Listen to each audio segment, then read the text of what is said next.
सर्वसिद्धिप्रदायने सर्वमङ्गलरूपाय सर्वानन्दविधायने प्रपन्नपारिजाताय स्तोत्रवेत्रैकपाणये ज्ञानमुद्राय कृष्णाय गीतामृतदुहे नमः। वसुदेवसुतं देवं कंसचाणूरमर्दनम् देवकी परमानन्दम् कृष्णं वन्दे जगद्गुरुम् श्रीकृष्णं वन्दे जगद्गुरुम्। प्रार्थना करना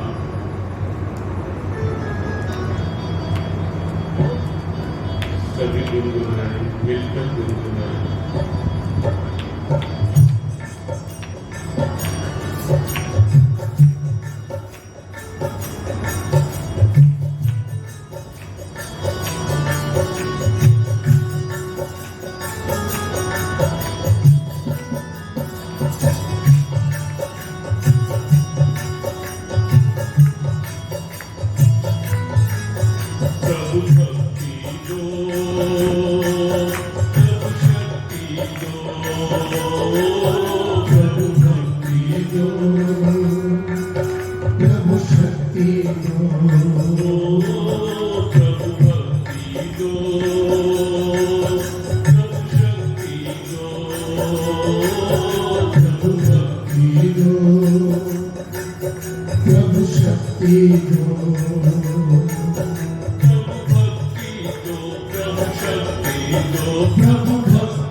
प्रभु भक्ति दो, प्रभु शक्ति दो, प्रभु भक्ति दो, प्रभु शक्ति दो, प्रभु भक्ति दो, प्रभु शक्ति दो, प्रभु भक्ति दो, प्रभु शक्ति दो, प्रभु शक्ति दो, प्रभु शक्ति दो, प्रभु शक्ति दो।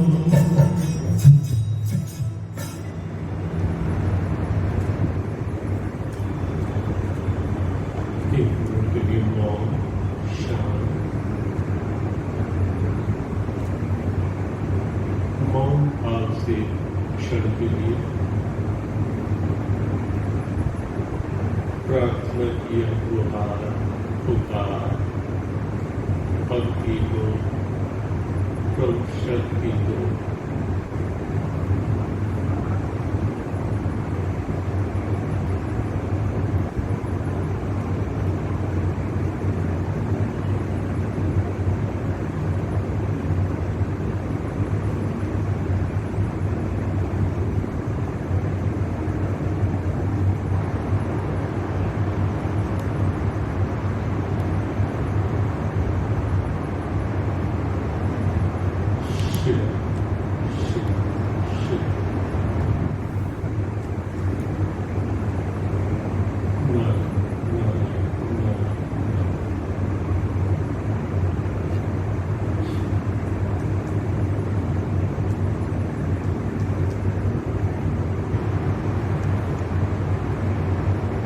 चरणों में गुरु चरणों में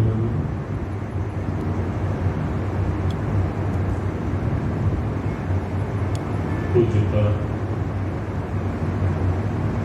श्रीमदश्री के प्रतिबंधन न है। पतित पावनी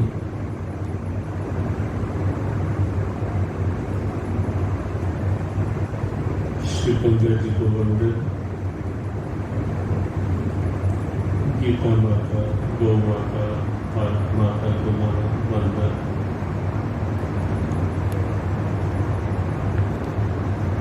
आप सबके भीतर विराजित आराध्य चरणों में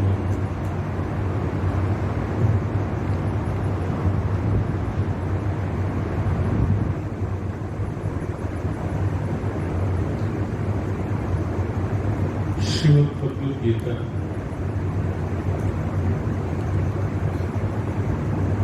अपने आप में दिव्य अमृत है। कुंभ अमृत का योग है।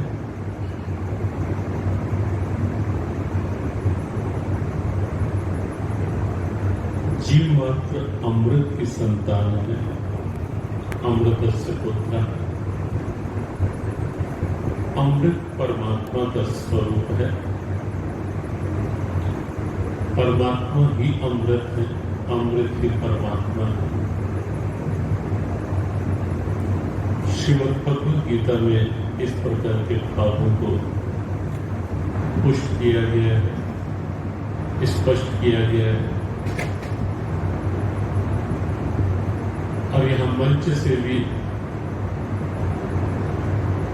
श्रीमद् भगवद गीता के ऐसे ही भावों को लेकर चर्चा का प्रयास किया गया चल रहा है।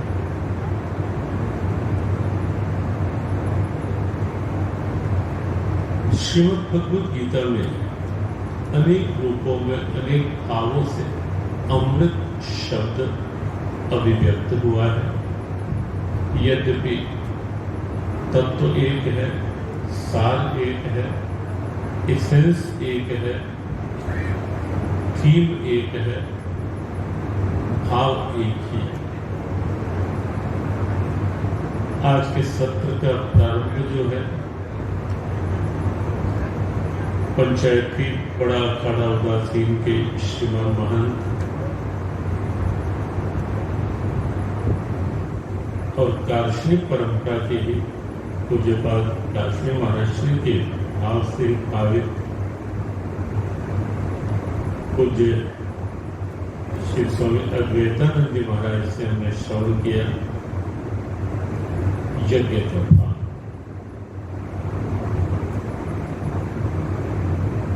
और स्वामी भगवद गीता में यज्ञ को भी अमृत के भाव से जोड़ा गया है। यज्ञोच्छिष्ट को भी अमृत ही कहा गया है गीता। आपने जो चर्चा की अनेक प्रकार के यज्ञों की, उस चर्चा के पश्चात श्री भगवान स्पष्ट करते हैं यज्ञ शिष्टामृत जो यान्ति ब्रह्म सनातनम। यज्ञ से अवशिष्ट अमृत का जो सेवन करता है वो ब्रह्म को प्राप्त हो जाता है। हम उसकी चर्चा आज एक क्रम में करेंगे कि यज्ञ उच्छिष्ट को गीता ने किस रूप में अमृत कहा और केवल यज्ञ उच्छिष्ट के भाव से यज्ञ शिष्टामृत बुझो किस अवस्था में गीता के कृष्ण ब्रह्म प्राप्ति का आश्वासन सीधा सीधा दे देते हैं। जो चर्चा हमारी कल तक चल रही थी भगवद गीता के अनुसार एक सुख वह जो प्रारंभ में विष की तरह पश्चात अमृत की तरह और वह आत्मबुद्धि प्रसाद जम वो ईश्वरीय भाव से ही प्राप्त होगा, अन्यत्र कहीं से नहीं। क्योंकि दो ही स्थितियां हैं, या तो आत्मबुद्धि बुद्धि की वह चैतन्यता, वह स्वरूप जहां बुद्धि आत्माकार हो जाए, सुखम आत्यंतिकम या तद्बुद्धि ग्राह्यम अतीन्द्रियम, जहां बुद्धि आत्माकार परमात्मा से तदाकार हो जाए। जैसे ध्रुव ने दृढ़ निश्चय किया और ध्रुव का वह दृढ़ निश्चय बुद्धि में जो हुआ वह ध्रुव को नारायण से तदाकारिता की अवस्था तक ले गया। प्रहलाद ने निश्चय किया अडिग्रह निश्चय और प्रहलाद उस अमृत तत्व को अनुभव करने में सफल हो गए। स्थितियां दो ही है, या तो विषय सुख की ओर बढ़ेंगे या आत्म प्रसाद, आत्म आनंद, आत्म सुख, नहीं तो विषय सुख होगा। क्योंकि सुख तो चाहिए ही चाहिए, दुख किसी को चाहिए नहीं।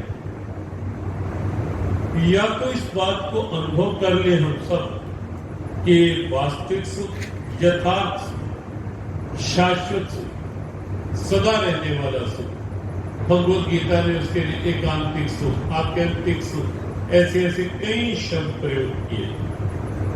सुखस्य कांतिकस्य च सुखमात्यंतिकम यत्तत्, यह शाश्वत सुख का प्रयोग किया। बहुत शब्द प्रयोग हुए ऐसे, विस्तार का समय नहीं, समापन सत्र है और हमें कुछ गीता जी के अलग अलग भाव, ये अमृत के भाव के साथ जुड़े हुए और उस लक्ष्य की ओर आगे बढ़ना। सुख चाहिए, या तो बुद्धि एक निर्णय कर ले कि शाश्वत सुख चाहिए, तो वह केवल और केवल परमात्मा से मिलेगा, कहीं और से नहीं। और व्यवहार करते हुए मामनुस्मर युद्ध च, संसार के व्यवहार करते हुए प्रारब्ध से निश्चित निर्धारित अपने दायित्वों का निर्वहन करते हुए प्रयास है सरलता से जीवन का यह रहस्य समझ में आ जाए कि जब हम अमृत की संतान हैं तो पूरा जीवन क्यों चिंताओं में उलझे उलझे बिता डालते हैं, क्यों यह देव दुर्लभ अवसर वैसे ही गंवा देते हैं, क्यों नहीं वास्तविक आनंद की अनुभूति कर पाते। उसका कारण यही, कहीं ना कहीं बाहर के सुख, बहिर्मुखता की स्थितियां बाहर खींच लेती हैं। और ये बात भगवत गीता के भाव से बिल्कुल दृढ़ता से हम ग्रहण कर ले कि स्थिति जो है वो है इंद्रिय सुखों के प्रारंभ में सुख, लेकिन दुख योन्यः एव ते, परिणाम में यही संस्पर्शा होगा, परिणाम में दुख। और बुद्धिमान, विचारवान, विवेकवान किसी भी क्रिया को उसके परिणाम से आंकते हैं। विचारहीनता की स्थिति हो सकती है, होती है कि बस कर दो जो है, देखा जाएगा जो होगा, परिणाम किसने देखा। लेकिन विचारवान पहले क्रिया के परिणाम को देखता है कि मैं जो करूंगा, करने जा रहा हूं, कर रहा हूं, उसका परिणाम क्या हो सकता है, क्या होगा। और इसीलिए जब परिणाम को देखा जाएगा तो गीता के कृष्ण कहते हैं कि आत्मबुद्धि का जो प्रसाद होगा वो प्रारंभ में वृत्तियों के कारण, परिस्थितियों के कारण कुछ कठिनाइयां ला सकता है, कष्टकर हो सकता है, लेकिन परिणाम में अमृतोपमम्, परिणाम आनंद ही आनंद। और इसीलिए विवेकी महापुरुष इस सुख की ओर जाते हैं जहां 5वें अध्याय के 22वें श्लोक में ये विषय सुखों को दुख, परिणामता दुख की योनि बताया। वहां उत्तरार्ध श्लोक में आप देखेंगे न तेषु रमते बुधा, कहा कि बुद्धिमान, विचारवान, न तेषु रमते बुधा, आद्यंतवंत कौन्तेय न तेषु रमते बुधा। ये आने जाने वाले सुखों में विवेकी कभी रमण नहीं करता, और विवेकी का विचारवान कहाँ रमण करता है। यस्त्वात्मरतिरेव स्यात् आत्मतृप्तश्च मानवः आत्मन्येव च संतुष्टः तस्य कार्यं न विद्यते। ये है विचारवान महापुरुष की स्थिति। यस्त्वात्मरतिरेव स्यात्, रमण है तो आत्मा में, परमात्मा में, चिंतन है तो परमात्मा का, भाव है तो परमात्मा का, तब बुद्धिया, तब निष्ठा, बुद्धि उसमें, निष्ठा उसमें, और प्रायण उसके। तो जब ये भाव आता है तो वह वास्तविक अमृत जीवन में मिलता है। और इसी के लिए भगवत गीता ने 14वें अध्याय के 20वें श्लोक, क्योंकि यहाँ अमृत गीता जी में कर्म के भाव से भी आया, उसकी हम अभी चर्चा प्रसंग के साथ करेंगे। जो पूज्य महंत जी महाराज ने बात की यज्ञ की, उसको लेकर कि कर्म के साथ अमृत कैसा, भक्ति में भी अमृत है। 12वें अध्याय का अंतिम श्लोक, ये तो धर्मामृत है। ज्ञान योग के साथ भी गीता का अमृत है। 13वें अध्याय का 12वां श्लोक, ज्ञेयं यत्तत् प्रवक्ष्यामि यज्ञात्वा अमृतमश्नुते है। जिसे जान लेने पर जीव अमृत का पान कर लेता है, जो जानने योग्य है। दोनों बातें कही, ज्ञेयं यत् प्रोक्ष्यामि यद ज्ञात्वा, जो जानने योग्य है। जानने योग्य कौन है? परमात्मा, क्योंकि परमात्मा ही है जिसे जान लेने के बाद कुछ जानना शेष नहीं रहता, जिसे पा लेने के बाद कुछ पाना शेष नहीं रहता। कल एक भजन जब पूज्य महाराज श्री का पावनागमन हुआ, 2 पंक्तियां जो गुनगुनाई गई थी कि नहीं न ख्वाहिश रही कुछ भी लेने की, अब तो तेरा नाम ही बस लिए जा रहा, नहीं काम करने को बाकी बचा कुछ, तुझे याद ही बस किए जा रहा हूँ, तेरा नाम अमृत पिए जा रहा हूँ, इसी के सहारे जिए जा रहा हूँ। जानने योग्य परमात्मा, और उसे जानने का परिणाम संसार को जितना जान लो, जितनी जानकारियां ले लो, जितनी जानकारियां मस्तिष्क में भर ले, कोई तृप्ति नहीं, संतुष्टि नहीं, शांति नहीं मिले। लेकिन परमात्मा को जब जान लिया गया, ज्ञेयं यत् प्रोक्ष्यामि यद ज्ञात्वा, परमात्मा को जान लिया, अमृतम अश्नुते, स्वाभाविक अमृतत्व की स्थिति, तो ज्ञान योग हर भाव से। लेकिन एक अवस्था गुणातीत की भी आई, जहां अमृत का अनुभव, और ये क्योंकि हमारे प्रसंग के तन के प्रसंग के साथ जुड़ा हुआ भाव है, इसलिए थोड़ी सी बात उसकी ले लेते हैं। 13वें अध्याय के 8वें श्लोक, जहां एक श्री भगवान ज्ञानी की अवस्था बताते हुए, ज्ञान के लक्षण बताते हुए, प्रारंभ में एक वैचारिक संकेत करते हैं। जन्म मृत्यु, जरा व्याधि, दुख दोष, अनुदर्शनम, अनुदर्शन। अर्जुन, ये संसार जो देखने में बहुत अच्छा लगता है, बहुत भाता है, लुभाता है, अच्छी बात है, बनाया है परमात्मा ने। 10वें अध्याय का विभूति योग, जब एक वाक्य कोई सार हमारे से पूछता है, तो एक वाक्य में एक ही बात कहते हैं कि परमात्मा की बनाई सृष्टि को केवल वैभव की दृष्टि से नहीं देखो, परमात्मा की विभूति की दृष्टि से। सृष्टि को केवल वैभव नहीं, ये सृष्टि क्या है? परमात्मा की विभूति है। ये सृष्टि परमात्मा की विभूति के रूप में देखो, और सत्य ये परमात्मा की विभूति के रूप में देख लेंगे सृष्टि को, तो सृष्टि दुख का कारण नहीं। बाह्य रूप में देखेंगे तो सृष्टि का वास्तविक रूप गीता ने कहा कि यहाँ कहीं ना कहीं जन्म का दुख है, मृत्यु का दुख है, नाना प्रकार के रोगों के दुख है, जन्म मृत्यु और बुढ़ापे का दुख है। और हम सब जानते हैं महात्मा बुद्ध बनने से पहले सिद्धार्थ के रूप में, युवराज के रूप में, जब नगर भ्रमण की इच्छा व्यक्त करते हैं और पिता शुद्धोधन सारथी को, क्योंकि जानते थे कि उनके जो जन्म योग है, जीवन योग है, उसमें कहीं ना कहीं वैराग्य का भाव है, और उनकी भाव दशा भी देखते हैं। लेकिन हट पर अनुमति देनी पड़ी नगर दर्शन,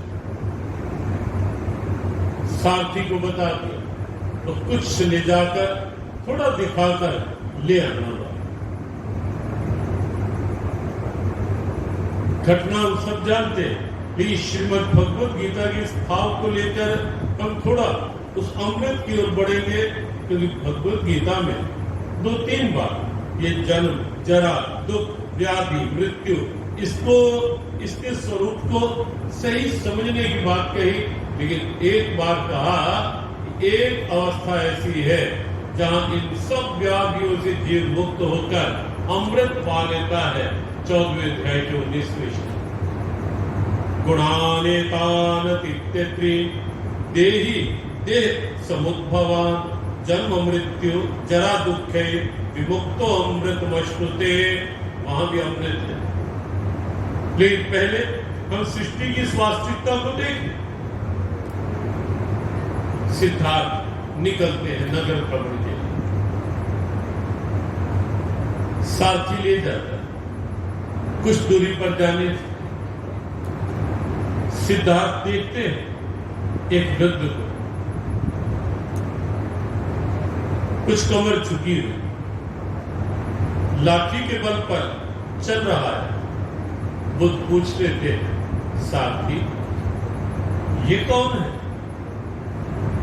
पहली बार देखा था सिद्धार्थ। सारथी कहते हैं, युवराज ये एक वृद्ध व्यक्ति। वृद्ध ये क्या होता है? और ये शरीर ऐसा क्यों कि अपने शरीर पर भरोसा नहीं, एक लाठी का भरोसा लेकर चल रहा है ये? सारथी कहते हैं, युवराज शरीर की अवस्थाएं, बचपन भी होता है, यौवन भी होता है, और धीरे धीरे इस शरीर की वृद्ध अवस्था भी होती है। देवस्मिन् यथा देहे कौमारम यौवनम जरा, भगवद गीता ने स्पष्टता तथा देहांतर प्राप्त। हर बात गीता में और बार बार इसीलिए संकेत किया जा रहा है कि भगवद गीता अपने आप में स्वयं में हमारे हिंदू धर्म का प्रतिनिधि शास्त्र और एनसाइक्लोपीडिया है। अपने आप हर बात साधु।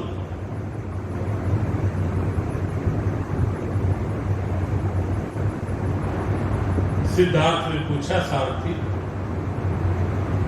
क्या शरीर की ये अवस्था सबके साथ होती है? हाँ युवराज, ये सबके साथ ऐसा ही होता है।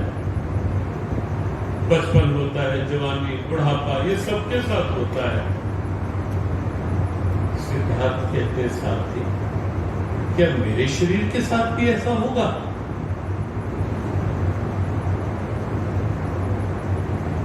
सारथी कहते हैं, युवराज नियम तो नियम है, मेरे से क्यों कहलवाते हैं? रथ आगे जाता है, एक बीमारी से पीड़ित आहत व्यक्ति दिखाई देता है। पूछते हैं सिद्धार्थ, ये कौन है? एक तरफ परेशान क्यों दिख रहा है? सारथी कहते हैं, युवराज इसके शरीर में कोई रोग है, बीमारी, बीमार है। शरीर में रोग? सारथी ये कैसे? युवराज शरीर है तो शरीर में कुछ कहीं ना कहीं ये स्थिति आ जाती है। क्या सबके साथ? फिर वही प्रश्न, सबके साथ? और क्या इस शरीर में भी हो सकता है ऐसा? और सारथी का फिर वही उत्तर होता है, युवराज मैं कुछ कह नहीं सकता, आप समझ।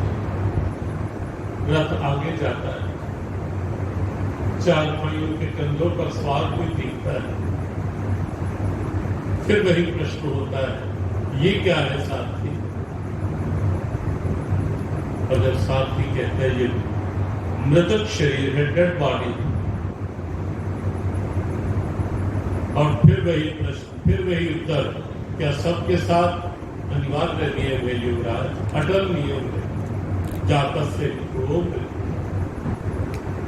और जब पता चलता है कि हर शरीर की ये अवस्था अंततः होती ही है,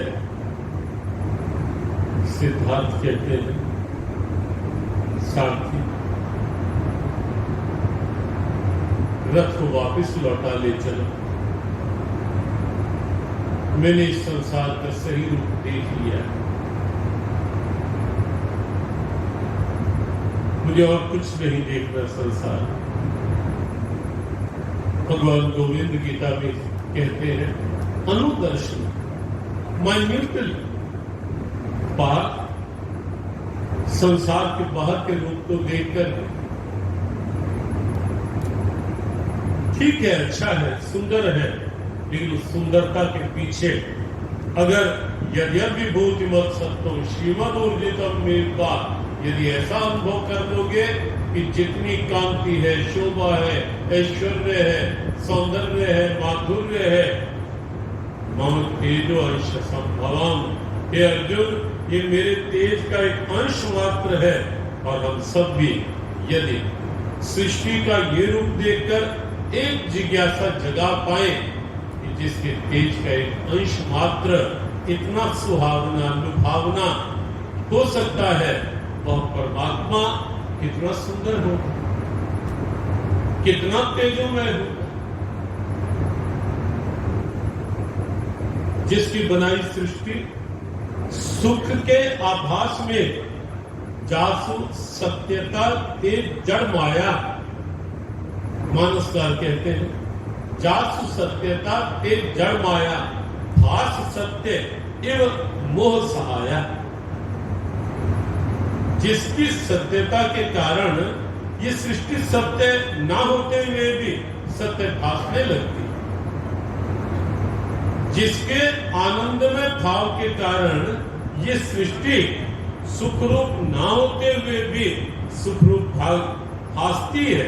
वैसे तो भगवान कृष्ण ने स्वयं ही अपनी सृष्टि को लेकर दुखाल्यम शाश्वतम कह दिया, अनित्यमा सुखम कह दिया, लेकिन भासती है किस कारण? परमात्मा साथ। और एक बात आप विचार करें, शरीर सुंदर है कब तक, कहां तक?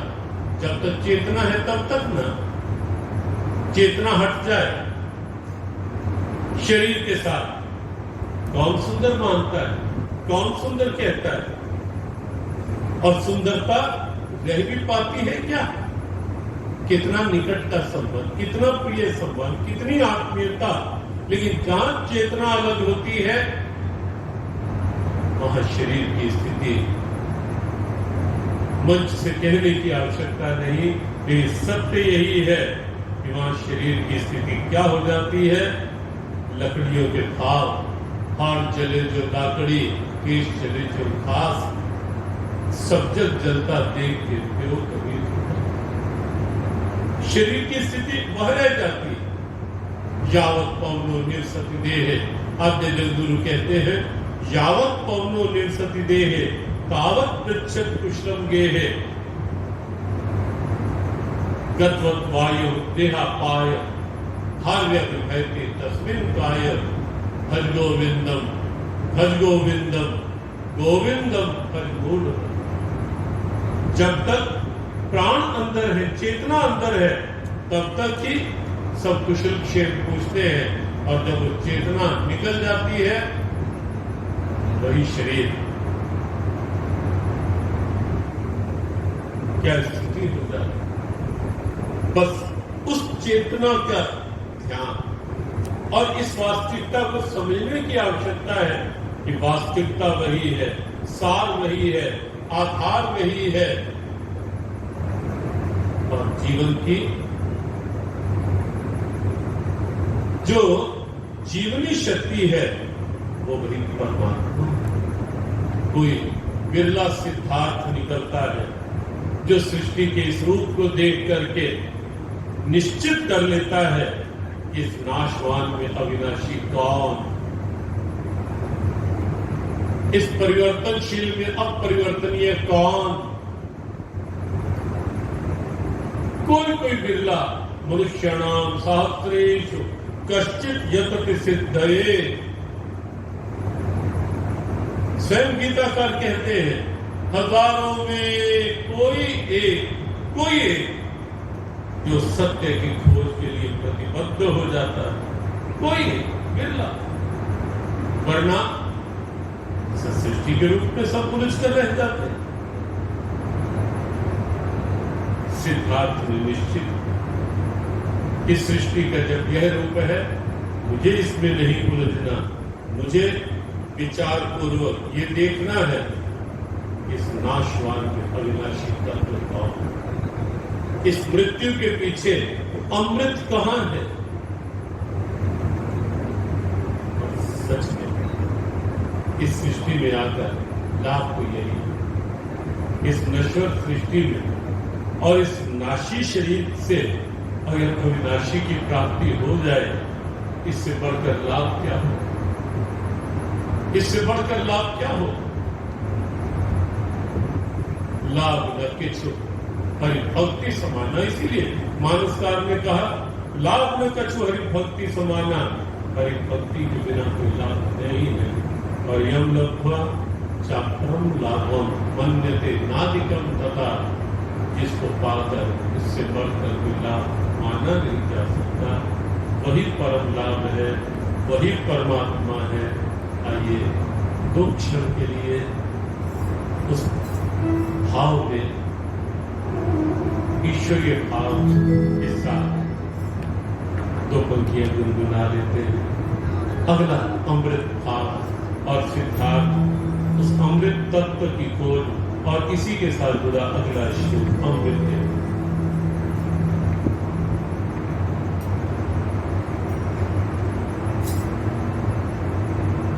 भज गोविंदम बाल मुकुंदम परमानंदम हरे हरे, भज गोविंदम बाल मुकुंदम परमानंदम हरे हरे, भज गोविंदम बाल मुकुंदम परमानंदम हरे हरे, भज गोविंदम बाल मुकुंदम परमानंदम हरे हरे, भज गोविंदम बाल मुकुंदम परमानंदम हरे हरे, भज गोविंदम बाल मुकुंदम परमानंदम हरे हरे, परमानंदम हरे हरे, परमानंदम हरे हरे, परमानंदम हरे हरे,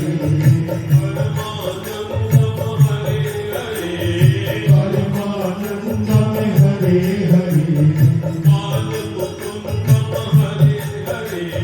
बाल मुकुंदम हरे हरे, बाल मुकुंदम हरे हरे, बाल मुकुंदम हरे हरे, बाल मुकुंदम हरे हरे, भज गोविंदम बाल मुकुंदम परमानंदम हरे हरे, भज गोविंदम बाल मुकुंदम परमानंदम हरे हरे, भज गोविंदम बाल मुकुंदम परमानंदम हरे हरे, भज गोविंदम बाल मुकुंदम परमानंदम हरे हरे, बाल मुकुंदम हरे हरे, बाल मुकुंदम हरे हरे,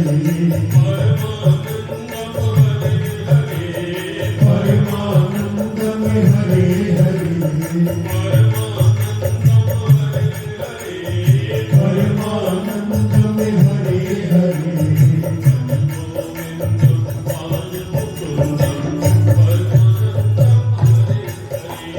भज गोविंदम बाल मुकुंदम परमानंदम हरे हरे,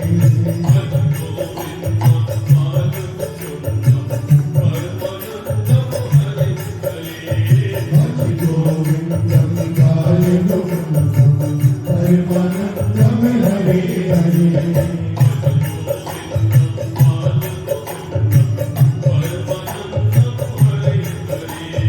भज गोविंदम बाल मुकुंदम परमानंदम हरे हरे, भज गोविंदम भज गोविंदम